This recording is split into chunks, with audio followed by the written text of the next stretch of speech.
se conectan en las Escrituras, uno del Antiguo Testamento y otro del Nuevo Testamento. El primero está en Números capítulo 6 del 24 al 27 y el otro está en Efesios capítulo 1 verso 3. Números 6, 24 y 27. Ok, y Efesios 1, 3. Los que tienen la palabra del Señor la usan, los que tienen los dispositivos préndanlo, buscan esta dos citas. No sé si los hermanos del audio quieren ponerlo en la pantalla para que los hermanos lo puedan ver. Dice así la cita del Antiguo Testamento, Números capítulo 6 del 24 al 27. Jehová te bendiga y te guarde. Jehová haga resplandecer su rostro sobre ti y tenga de ti misericordia. Jehová alce sobre ti su rostro y ponga en ti paz. Y pondrán mi nombre sobre los hijos de Israel y yo los bendeciré. Dice el texto del Nuevo Testamento, Efesios 1, 3. Bendito sea el Dios y Padre de nuestro Señor Jesucristo, que nos bendijo, guarda esa palabra en el disco duro, con toda bendición espiritual en los lugares celestiales en Cristo Jesús. Repito eso, bendito sea el Dios y Padre de nuestro Señor Jesucristo, que nos bendijo con toda bendición espirituales en los lugares celestiales en Cristo Jesús. Ahora, la pregunta sería, quiero introducir este sermón con el título en forma de pregunta: ¿en busca de la bendición o bendecidos?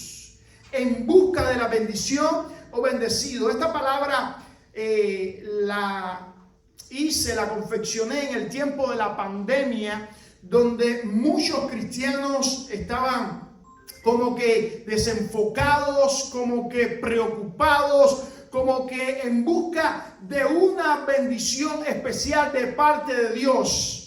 Y ahí el Señor me dio esta palabra y quiero compartirla con ustedes. Y quiero que se lleve esa reflexión: en busca de la bendición o bendecidos ya, o ya estamos bendecidos. Cuando vamos al primer texto que leímos, se conoce como la bendición sacerdotal. Usted conoce esa bendición sacerdotal, la cual en el tiempo de la pandemia se hizo una canción que fue muy famosa: Jehová te bendiga y te guarde. Usted conoce la bendición sacerdotal y quiero explicarle cuál es el contexto de esta bendición sacerdotal. Resulta que el pueblo de Israel, Dios le había instituido fiesta solemne, la fiesta de las Pascuas, la fiesta de los panes sin levadura, la fiesta de las primicias, la fiesta del Pentecostés, la fiesta de las trompetas, el día del perdón y la fiesta de los tabernáculos.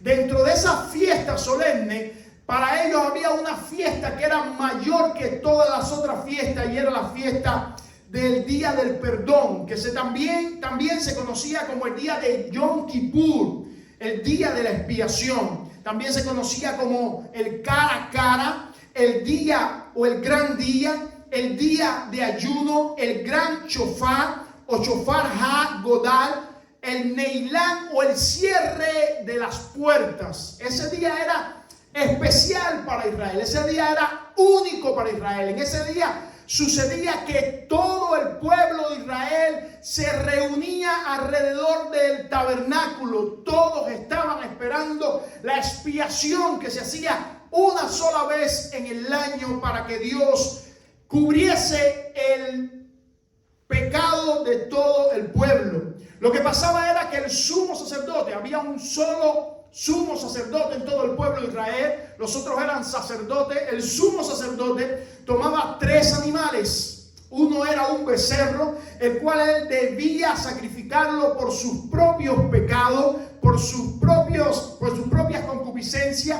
Y después de haber sacrificado este becerro, él tomaba 2 machos cabríos.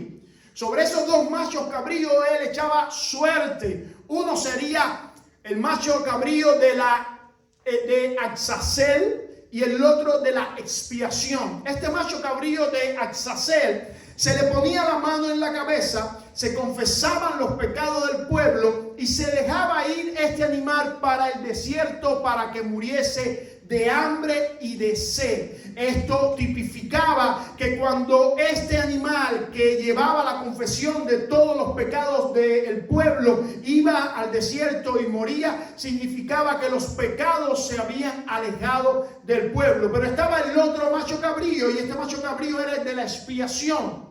Este macho cabrío de la expiación, el sumo sacerdote tomaba su sangre y caminaba por única vez en el año hasta la postrimería del tabernáculo, hasta el lugar santísimo, donde después de ofrecer incienso, entraba con un incienso al lugar santísimo, un incienso que tenía una fórmula única que otras personas no podían usar. Ponía el incensario, entraba de espalda al lugar santísimo, ponía el incensario, el lugar santísimo se llenaba de incienso y luego tomaba la sangre de este animal y la ponía sobre el propiciatorio, hacía oración y Dios le revelaba al corazón del sumo sacerdote si él perdonaba el pecado del pueblo o si no lo perdonaba. Todo el pueblo en la parte de afuera, al norte, al sur, al este, al oeste, formado como un ejército, como escuadrones, las 12 tribus de Israel estaban alrededor del tabernáculo, estaban esperando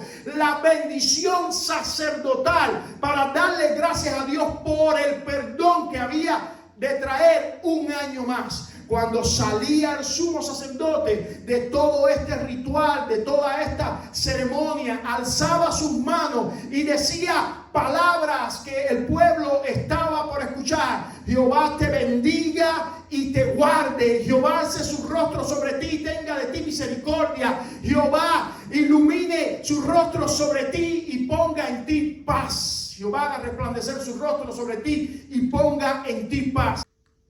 Y esta oración en español varían sus palabras, pero en el hebreo esta oración tiene la siguiente estructura: 3 palabras en el primer renglón, 5 palabras en el segundo renglón y 8 palabras en el último renglón. Y esto tenía una significación especial para los hebreos, porque para los hebreos las letras son como números, y este número 15 es precisamente la letra Yod y la letra Yei en hebreo, y es precisamente la frase Yah, y ellos dicen que la firma del nombre de Jehová está sobre esta bendición sacerdotal. Por eso dice al terminar el versículo 27, y pondrán mi nombre sobre el pueblo y yo los voy a bendecir. Ahora, tiene también algo significativo, tiene 60 letras en esta bendición,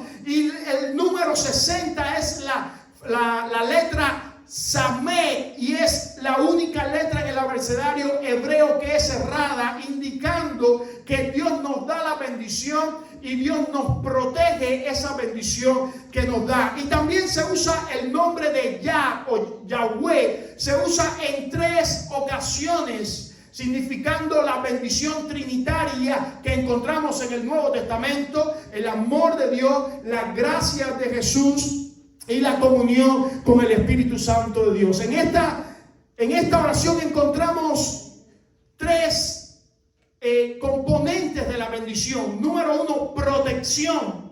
La palabra shamar, Jehová te bendiga y te guarde, esa es la palabra shamar, guardar es shamar, y viene de shamir. Y shamir es como algo puntiagudo, algo espinoso, algo como espinas. Esto lo hacían los pastores en el desierto cuando ellos tenían muchas ovejas. Hacían alrededor de las ovejas un chamar o un chamir, un cerco de espina, para que los depredadores no viniesen a tomar las ovejas. Por lo tanto, lo que esto significa o significaba para ellos es que el que Jehová te bendiga y te guarde es que cuando Dios te da una bendición, tú no tienes que cuidar la bendición, porque Dios juntamente con la bendición te da un cerco de protección sobre la bendición que te da. Nosotros somos muy indefensos, muy inútiles para cuidar las bendiciones que Dios nos da. Por lo tanto, Dios nos da el paquete completo, nos bendice y pone un shamar, un shamir, un cerco de protección sobre la bendición que Él nos da. La segunda palabra es misericordia, que sería yesed, pero realmente en el original no es esa palabra la que se usa, sino yen, que quiere decir gracia. Por eso la bendición dice: haga resplandecer su rostro sobre ti y te dé gracia. Una de las bendiciones más hermosas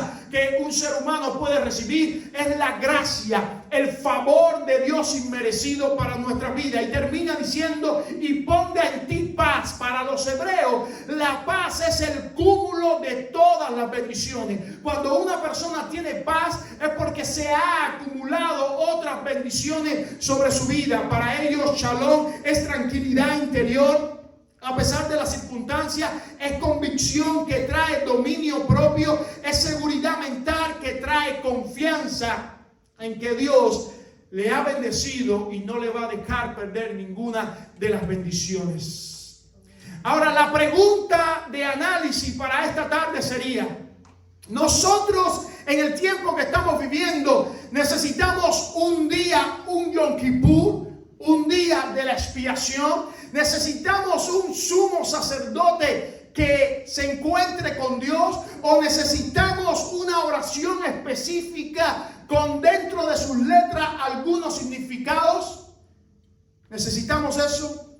Pues no, porque la Biblia enseña que tú y yo no es que vamos a ser bendecidos, sino que ya hemos sido bendecidos en Cristo Jesús. Por eso Efesios capítulo 1 verso 3 dice de la siguiente manera: bendito sea el Dios y Padre de nuestro Señor Jesucristo, que nos bendijo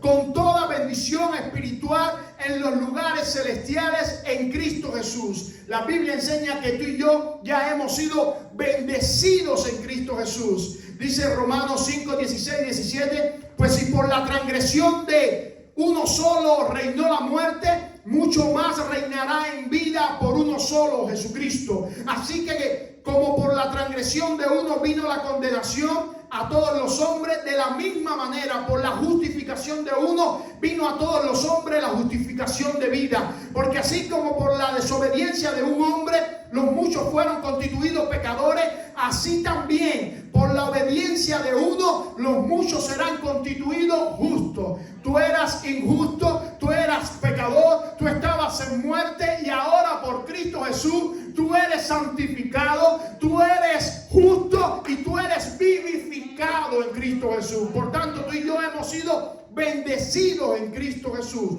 Cuando Dios hizo al hombre en la persona de Adán y Eva, le dio un paquete de bendición. Le dio un cúmulo de bendiciones que se resumen en inocencia, justicia, comunión, relación con Él, prosperidad, salud, autoridad e inmortalidad. La persona de Adán y Eva decidieron no creerle a Dios y creer en el alegato de verdad que el enemigo les presentó.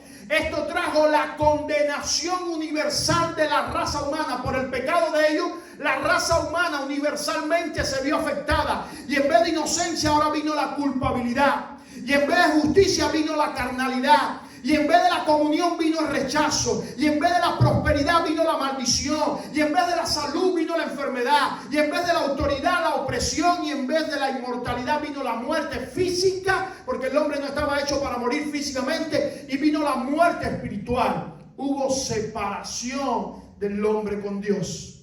Pero si eso pasó por el primer Adán, por el segundo Adán sucedió algo diferente, y es que toda la raza humana, todo el universo fue restituido para con Dios. Fue de nuevo vuelto a ponerse en una posición favorable para con Dios. Y estamos hablando del segundo Adán, que es Cristo Jesús. Por eso Cristo fue acusado para que nosotros seamos justificados. Cristo fue hecho pecado para que seamos santificados. Cristo fue rechazado para que seamos adoptados. Cristo fue maldecido para que nosotros fuésemos bendecidos. Cristo fue herido para que tú y yo fuésemos sanados. Fue oprimido para que fuésemos libertados. Y fue crucificado para que tú y yo tuviésemos vida eterna en Él por siempre y para siempre. Bendito sea el nombre del Señor. Tú y yo tenemos la bendición en Cristo Jesús. Ahora, déjeme avanzar un poquito y decirle qué pasó cuando Cristo Jesús murió. Cuando Cristo Jesús murió, sucedió algo que nosotros debemos analizar.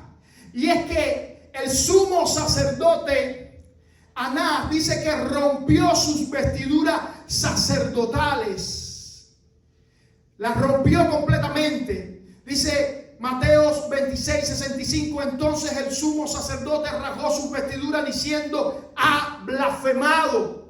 Ahora, había una ordenanza en el Antiguo Testamento que impedía que el sumo sacerdote rompiese sus vestiduras.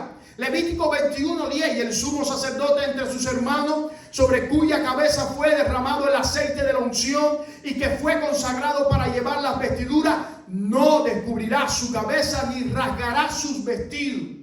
Ahora, no solamente el sumo sacerdote tomó su vestidura y la rasgó, sino que Dios mismo tomó el velo del templo y lo rasgó de arriba abajo, en señal que era Dios quien lo estaba rasgando, no ningún hombre. Ahora, lo que significa que Anás, el sumo sacerdote, haya rasgado sus vestiduras era que estaba terminando un orden sacerdotal arónico y estaba comenzando otro orden sacerdotal según el orden de Melquisedec. Por eso Jesús es sumo sacerdote según el orden de Melquisedec. Y lo que estaba significando que Dios mismo rompiera el velo de arriba hacia abajo era que la forma de sacrificio que se hacía en el Antiguo Testamento se estaba culminando, estaba acabando, y ahora empezaría una nueva manera de adorar a Dios. Por eso Dios estaba rompiendo el velo que impedía que los hombres normales entraran hacia la misma presencia de Dios. Ahora Dios estaba rompiendo el velo de una manera extraordinaria. Bendito sea el nombre del Señor. Por eso encontramos en la carta a los hebreos invitación a entrar hasta el lugar santísimo, que significa la misma presencia de Dios sin ninguna cohibición. Hebreos 10, 19 y 20. Así que, hermanos, teniendo libertad, ojo con esto, libertad para entrar en el lugar santísimo por la sangre de Jesucristo, por el camino nuevo y vivo que Él nos abrió a través del velo, esto es de su carne, y teniendo un gran sacerdote sobre la casa de Dios, acerquémonos, vengan, acerquémonos para que podamos disfrutar de la presencia de Dios. Quiero hacer un acto y que tú te mires a tu derecha, a tu izquierda y le digas al que está sentado a tu lado, tú puedes entrar delante de la presencia de Dios porque Cristo hizo el sacrificio por ti. ¿Me ayudas a predicar y se lo dices a alguien? Tú puedes entrar, no importa los pecados que tienes, que has hecho, no importa, tú puedes entrar delante de la presencia de Dios y te arrepientes de los pecados porque Él es fiel y justo para perdonar nuestros pecados. Dice Hebreos 4, 15 y 16, porque no tenemos un gran sumo sacerdote que no pueda compadecerse de nuestras debilidades, sino uno que fue tentado en todo según nuestra semejanza, pero sin pecado. Acerquémonos pues confiadamente al trono de la gracia para alcanzar misericordia y hallar gracia para el oportuno socorro. Oh, yo no sé si a ti te conmueve esto, pero este anuncio de las Escrituras que dicen, vengan, acérquense delante de la presencia de Dios, porque ya Jesús lo pagó todo, ya Jesús lo satisfizo todo, ya Jesús abrió el acceso para que tú vengas y te puedas comunicar con Dios. Eso me llena de alegría y paz en el corazón. Él nos ha bendecido con todas bendiciones espirituales en Cristo Jesús. En el antiguo pacto era sombra de lo que había de venir, pero el nuevo pacto es la luz mismo porque lo instituyó Jesucristo. El antiguo pacto se debían sacrificar muchas ofrendas día tras día, pero en el nuevo pacto la ofrenda se sacrifica una sola vez, que es el cuerpo de Cristo. En el antiguo pacto el intermediario era Moisés, pero en el nuevo pacto el intermediario es Jesucristo. En el antiguo pacto el Señor cubría los pecados, pero en el nuevo pacto perdona los pecados. En el antiguo pacto las ofrendas eran animales, pero en el nuevo pacto es el mismo Hijo de Dios. En el antiguo pacto la bendición venía cuando se ponía el nombre de Dios sobre el pueblo, pero en el nuevo pacto, escucha esto, viene cuando tú coronas a Cristo como Señor de tu vida. En el antiguo pacto la gloria cayó solamente sobre Moisés y tuvo que poner un velo en su rostro pero en el nuevo pacto la gloria cae sobre cada uno de los que aceptan a Jesús como Señor y Salvador, y ellos se transforman a su imagen y a su semejanza. Bendito sea el nombre del Señor. Ahora analicemos este verso. Bendito sea el Dios y Padre de nuestro Señor Jesucristo, que nos bendijo con toda bendición en los lugares celestiales. Notemos el pretérito bendijo. No es que nos va a bendecir, sino es que está consumada esa bendición. ¿Cuándo se consumó? Cuando el Señor murió en la cruz por cada uno de nosotros. Para nosotros bendijo esta bendición.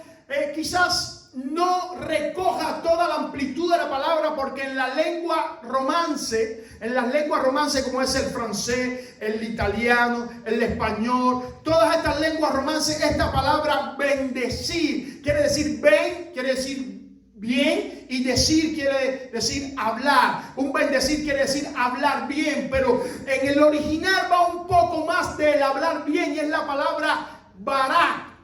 Y esa es la palabra que conlleva no solamente un hablar bien, sino un favor dado. Y esta palabra denota cuando una persona se presentaba delante de un rey, iba con humillación a ofrecerle su regalo, a ofrecerle su bien decir, y el rey de vuelta le daba un favor que él estaba esperando. Por lo tanto, este bendecir no solamente es un bien decir, sino devuelve también el Señor un favor grande para aquellos que están esperando. Toda la palabra, toda, yo no se la tengo que explicar, envuelve todos aquellos dones celestiales que vienen de parte de Dios, sin inclusión de ningún favor y de ningún bien. Cuando Dios te bendice, tú estás pleno en la bendición de Dios, porque no le falta a la bendición de Dios nada. En los lugares celestiales indica que la bendición tuya y mía no proviene de las cosas materiales, no proviene del dinero, no proviene de los carros, de las casas, no proviene de lo que tenemos aquí en la tierra. La bendición de los que creen en Dios proviene de los lugares celestiales. Por eso dice de los lugares celestiales. Si vemos la carta, vemos el ascenso de la mención en los lugares celestiales. En Efesios capítulo 1, 19 y 20 dice: la fuerza de Dios, la cual operó en Cristo, resucitando de los muertos y sentándole a su diestra en los lugares celestiales. Efesios 2:6. Y juntamente con Él nos resucitó y asimismo nos hizo sentar en los lugares celestiales con Cristo Jesús. Efesios 3:10. Para que la sabiduría de Dios sea ahora dada a conocer por medio de la iglesia a los principados y potestad en los lugares celestiales. Por tanto, tú y yo estamos sentados con Cristo en los lugares celestiales. Tú y yo estamos sentados recibiendo las bendiciones de lo alto con Él. Efesios 2, 5 y 6. Aún estando nosotros muertos en pecado, nos dio vida juntamente con Cristo. Por gracia sois salvos, y juntamente con Él nos resucitó y asimismo nos hizo sentar en los lugares celestiales con Cristo Jesús. Tú ahora mismo, si has coronado a Cristo como Señor y Salvador, estás sentado en los lugares celestiales con Cristo Jesús. Pastor, si yo en el presente momento que estoy viviendo tengo mis pies en la tierra, ¿qué quiere decir que estoy sentado con Cristo en los lugares celestiales? Quiere decir, aunque estés aquí en la tierra, que la bendición tuya proviene de los lugares celestiales y que Dios te ha bendecido con toda bendición de los lugares celestiales. De allá arriba emanan las bendiciones. De allá arriba vienen las bendiciones, bendiciones que no son perecederas, bendiciones que no son materiales, bendiciones que no se acaban, bendición que permanecen por siempre y para siempre en el nombre de Cristo Jesús. Vea la transferencia. Cristo murió físicamente, los creyentes recibimos vida espiritualmente. Cristo ha resucitado físicamente, los creyentes hemos sido resucitados con Cristo espiritualmente. Cristo se sentó a la diestra del Padre físicamente, y tú y yo estamos sentados juntamente con Él espiritualmente en los lugares celestiales con Cristo Jesús.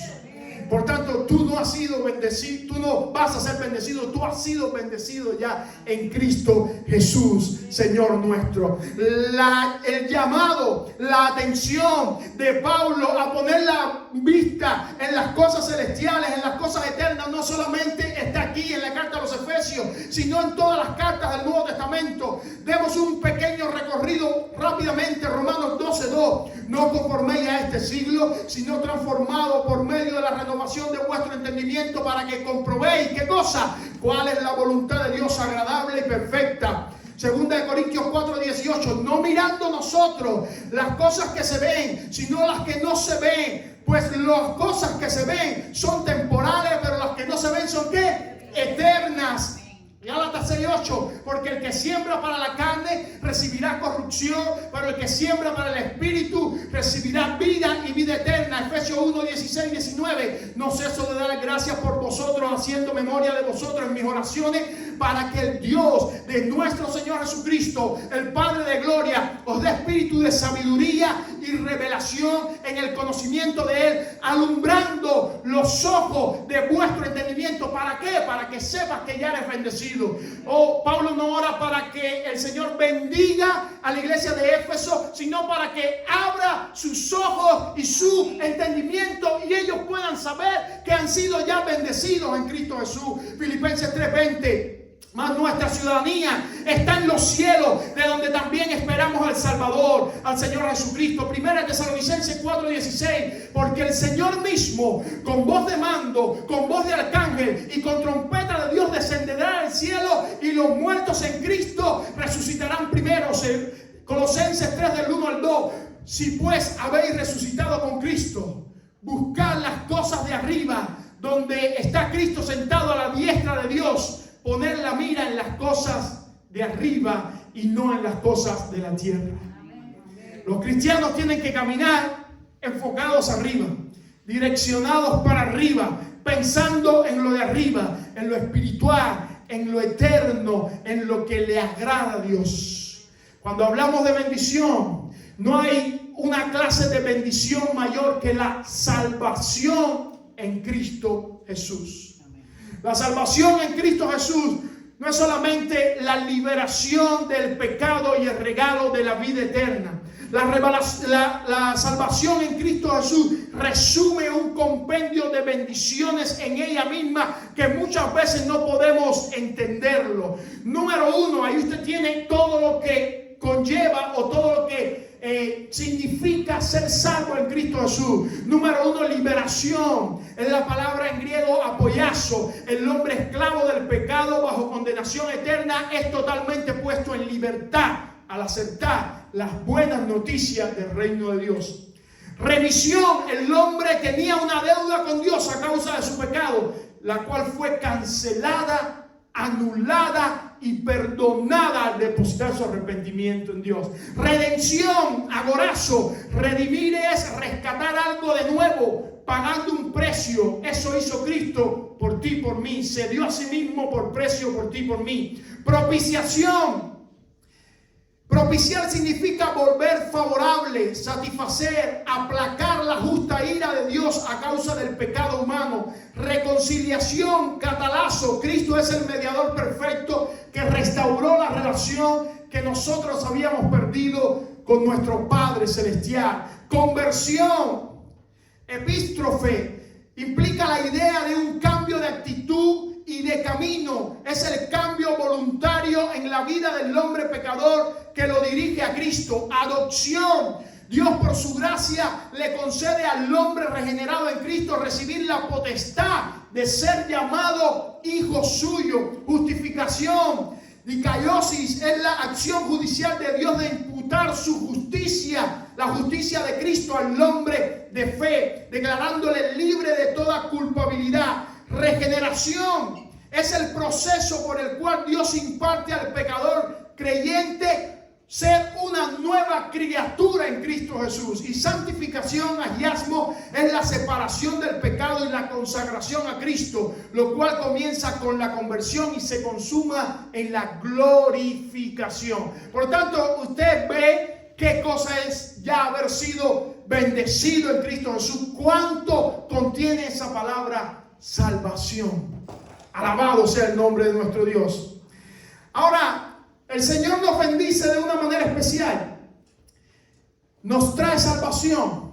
Y nosotros debemos hacer algo en vista que esa salvación ha llegado a nosotros. Nosotros debemos coronar a Cristo en cada área de nuestra vida. Porque ahí el cristiano tiene un problema. Acepta al Señor como su único y gran Salvador, se arrepiente de sus pecados, pero sigue viviendo de la manera que había estado viviendo al momento. Una nueva criatura es alguien que corona a Cristo como Señor en cada área de su vida. Déjame mencionarte las áreas de la vida de un cristiano que se convierte en una nueva criatura. El área espiritual. Ahora tú buscas satisfacer tu sed espiritual solamente en una relación con Dios. El área psíquica, tú llenas tu mente de la palabra de Dios, no de chisme, de contienda, de envidia, de noticias, de política, de deporte o de otras cosas. No, tú llenas tu mente de la palabra de Dios. Matrimonialmente tú traes a Cristo y lo coronas como el Rey y Señor de tu matrimonio. Él es el que manda. Educacionalmente tú lo haces también en tu educación. Financieramente tú coronas a Cristo como el Rey de tu finanza. Tú entiendes que todas tus entradas, todo lo que tú tienes, primeramente es porque Cristo te ha bendecido, porque tú no sabes si tú mañana vas a amanecer enfermo y si vas a perder tu trabajo. Tú entiendes que si tú tienes salud y que si tú tienes trabajo es porque el Señor te ha bendecido, te ha librado, te ha guardado y tú lo coronas a Él. En el área de tus finanzas también. En tu vida física, tu cuerpo se vuelve un templo del Espíritu Santo donde tú quieres honrarle aún también con tu cuerpo. Y en el área social, tú le puedes mostrar a todos que Cristo está coronado, que Cristo está siendo el Señor de tu vida totalmente. Alabado sea el nombre de Jesús. Cuando esto sucede, cuando el Señor está coronado en nuestras vidas, sucede algo hermoso. Si nos coronamos a nosotros mismos como reyes o como señores, pasa algo. Las áreas de nuestras vidas se vuelven débiles, dominadas por la opresión del mundo. Se vuelven enfermas, dominadas por la carne misma, los deseos de la carne, los apetitos del mal, y se vuelven atadas. Los demonios atan las áreas de nuestra vida si nosotros queremos coronarnos a nosotros mismos. Pero si nosotros coronamos a Cristo como Señor y Salvador, entonces las áreas de nuestra vida reciben lo siguiente: se vuelven fuertes, porque las áreas de nuestra vida están dominadas por la palabra de Dios. Se vuelven sanas porque la sangre de Cristo las purifica más y más, y se vuelven libres porque el Espíritu Santo, al estar Cristo entronado en las áreas de nuestra vida, trae libertad a las áreas de nuestra vida. Usted ha leído una y otra vez que donde está el Espíritu de Dios hay libertad. Pero déjeme enseñarle algo: nunca el Espíritu de Dios está si Cristo no está entronizado primeramente.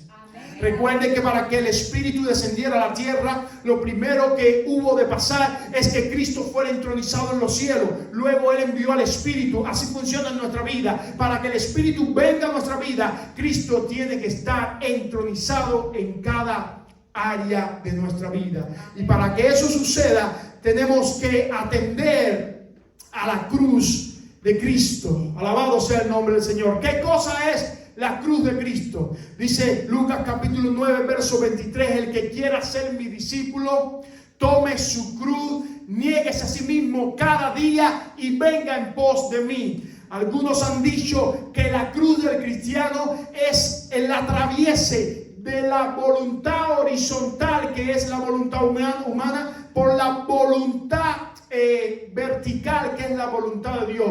Cuando la voluntad de Dios empieza a atravesar tu voluntad humana, entonces se pone de manifiesto la voluntad de Dios para tu vida. La cruz es la muerte del yo carnal, la cual se produce cuando la voluntad divina prevalece sobre la voluntad humana, estableciéndose de esta forma el señorío de Cristo en el creyente. Bendito sea el nombre del Señor. Por lo tanto, quiero culminar con estas palabras. No necesitamos un ritual, no necesitamos un día de expiación, no necesitamos un sumo sacerdote, no necesitamos una oración específica. Tú y yo ya se ha consumado la bendición de nuestras vidas en el sacrificio único y eterno de Cristo Jesús. Me gusta decirlo de esta manera. Jesús sacrificándose a sí mismo, ofreciéndose en ofrenda por ti y por mí. Escucha esto. Satisfizo de una vez y para siempre la justa demanda de Dios. ¿Sabe que Dios es justo? ¿Sabe que Dios no podía pasar por alto tu pecado y mi pecado? Ahora, al Cristo venir y morir por ti y por mí, Él satisfizo la demanda de Dios y nos acercó de nuevo a la persona de Dios por medio de su sacrificio en la cruz del Calvario.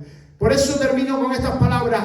Los que recibimos a Cristo como Señor y lo hemos entronizado en todas las áreas de nuestra vida, hemos sido bendecidos, no seremos bendecidos.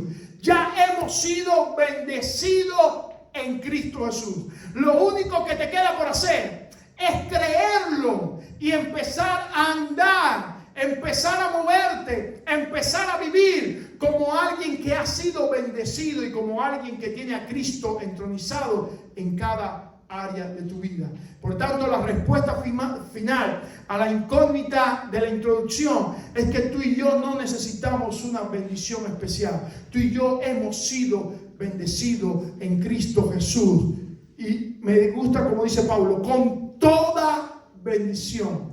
No queda nada, no se ha excluido nada. Toda bendición. Y me gusta también como dice en los lugares celestiales, señalando que de allá arriba es de donde vienen las bendiciones. Por eso la economía no te trae tu bendición. Un sistema político no te trae tu bendición. Un trabajo no te trae tu bendición. Una familia no te trae tu bendición. Un sistema social no te trae tu bendición. Tu bendición, aprende esto en esta tarde, proviene del Padre de las luces, en el cual no hay sombra de variación. Él es eterno y para siempre. Puedes ponerte en pie en esta tarde y levantar tus manos al cielo y decir: Señor, yo te doy gracias porque mi bendición proviene de ti.